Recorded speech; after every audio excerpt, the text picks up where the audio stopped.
लोकसभा आणि विधानसभा या निवडणुकांमध्ये थोडीशी तफावत होती. लोकसभेच्या वेळेस थोडंसं निगेटिव्ह वातावरण होतं. त्याचा दुष्परिणाम खरं म्हणजे विखे पाटलांना त्या ठिकाणी झाला.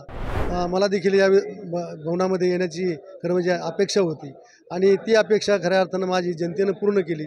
मी त्या जनतेचा शतशः ऋणी आहे. जलयुक्त शिवार योजना जी पहिली होती तशा पद्धतीची जलयुक्त शिवार योजना कशी कार्यान्वित होईल आणि त्याचा फायदा दुष्काळी तालुक्यातल्या लोकांना कसा करता येईल याच्यासाठी देखील मी राहणार आहे. पारनेर विधानसभा मतदारसंघाकडे सगळ्या संपूर्ण राज्याचं लक्ष होतं, कारण की या मतदारसंघाकडे जसं पाहिलं असेल तर आपण निलेश लंके यांनी या लोकसभा मतदारसंघातून विजय हासिल केला होता. तेव्हापासून हा मतदारसंघ चर्चेत होता. आपल्यासोबत त्यांच्या सौभाग्यवतींचा पराजय करणारे काशीनाथ दाते साहेब आहे. आज तुमचा विधान भवनात आज तुम्ही आगमन झालं, कसं होतं आजचं वातावरण?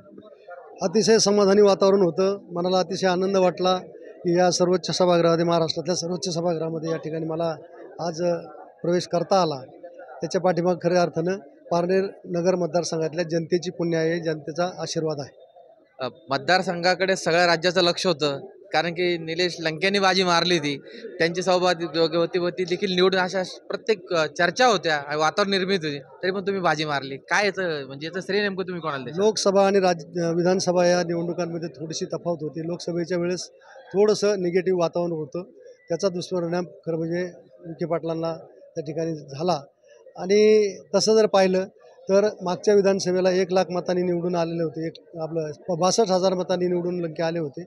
त्यांचं मताधिक्य या लोकसभेच्या निवडणुकीमध्ये कमी झालं. ते फक्त 38,000वर आले आणि ते 38,000सुद्धा पार करता येईल अशा पद्धतीची परिस्थिती विधानसभेमध्ये निर्माण झाली आणि म्हणून ते मताधिक्य पार करून मी त्यांच्याबरोबर निवडून आलो. जनतेच्या आशीर्वादाने निवडून आलो. आज सभागृहात जेव्हा तुम्ही विराजमान झाले तेव्हा शपथविधी पार पडत असताना मनात काय भावना होता? मनामध्ये समाधान एका गोष्टीचं होतं की गेली अनेक वर्ष समजा मी देखील राजकारणामध्ये 40 वर्ष काम करत असताना वेगवेगळ्या संघटनात वेगवेगळ्या पदांच्यावर स्थानिक स्वराज्य संस्थांमध्ये काम करत आलो होतो. मला देखील या भवनामध्ये येण्याची खरं म्हणजे अपेक्षा होती आणि ती अपेक्षा खऱ्या अर्थानं माझी जनतेनं पूर्ण केली. मी त्या जनतेचा शतशः ऋणी आहे आणि या सभागृहात येताना मला त्या जनतेचं निश्चितपणे स्मरण झालेलं आहे. मतदारसंघाचा कोणता विषय जो आता तुम्ही येत्या काळामध्ये हाती घेणार आहात, तो तडीस नेणार आहात सरकारच्या माध्यमातून? मतदारसंघ पूर्णपणे दुष्काळी आहे. दुष्काळी तालुक्याला खऱ्या अर्थानं पाण्याचे प्रश्न जे आहेत तेच महत्त्वाचे आहेत आणि म्हणजे पाण्याच्या संदर्भामध्ये जे काही मला त्या ठिकाणी संधी मिळेल त्यावेळेस ते प्रश्न सोडवण्यासाठी मी प्रयत्न करेन. पठार भागाला पाणी देण्याचे काही एक प्रश्न आहे. वेगवेगळ्या जलजीवनच्या माध्यमातून अनेक योजना त्या ठिकाणी प्रलंबित आहेत. त्या प्रलंबित मार्गी लावण्याचा एक विषय आहे आणि विशेषतः जलयुक्त शिवार योजना जी पहिली होती तशा पद्धतीची जलयुक्त शिवार योजना कशी कार्यान्वित होईल आणि त्याचा फायदा दुष्काळी तालुक्यातल्या लोकांना कसा करता येईल याच्यासाठी देखील मी राहणार आहे.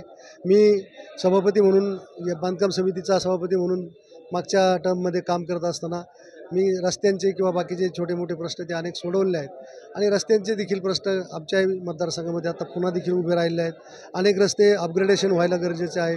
अनेक रस्ते स्टेट हायवेच्या ऐवजी नॅशनल हायवे करणं गरजेचं आहे की जेणेकरून या मतदारसंघामध्ये पर्यटन वाढेल. त्यासाठी देखील प्रयत्न करणं गरजेचं आहे. बरं, आता हा तुमची पहिली टर्म म्हणता येईल. बघताना ज्या पद्धतीने आज विरोधी पक्ष नेता तर म्हणता येणार नाही, मात्र महाविकास आघाडीतील जे आमदार होते त्यांनी बायकॉट केला आणि आज शपथ घेतली नाही. याकडे कसं पाहता? हे योग्य आहे त्यांनी घेतलेला तो निर्णय? बायकॉट केला असं नाही, ते आलेच नाही काही आणि काही आले होते त्यांनी शपथ घेतली. मी होतो सभागृहामध्ये, असं काही नाही.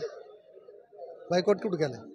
त्यांनी तर निषेध केला बाहेरून, आम्ही कोणी शपथ घेणार नाही, कारण फक्त जे समजतं बापूसाहेब पठार यांनी फक्त शपथ घेतलेली आहे राष्ट्रवादी काँग्रेस पक्षाच्या वतीने आणि सपाच्या 2 आमदारांनी शपथ घेतली. मग ठीक आहे, 3 का होईल लोकांनी घेतलीच ना शेवटी. त्यांनी घेतलेली आहे शपथ. बायकॉट तर हात येऊन त्यांनी केलेलं नाही. बात जनतेच्या मनाविरोध म्हणता येईल, कारण की जनतेने त्यांना माइंडेट दिलं, त्यांना निवडून दिलं, त्यांनी जनतेसाठी तरी शपथ घ्यायला हवी होती. काय वाटतं तुम्हाला? त्यांनी घ्यायला पाहिजे, तो त्यांचा प्रश्न आहे. ओके, धन्यवाद. Prashant Godse, let's up Marathi, Mumbai.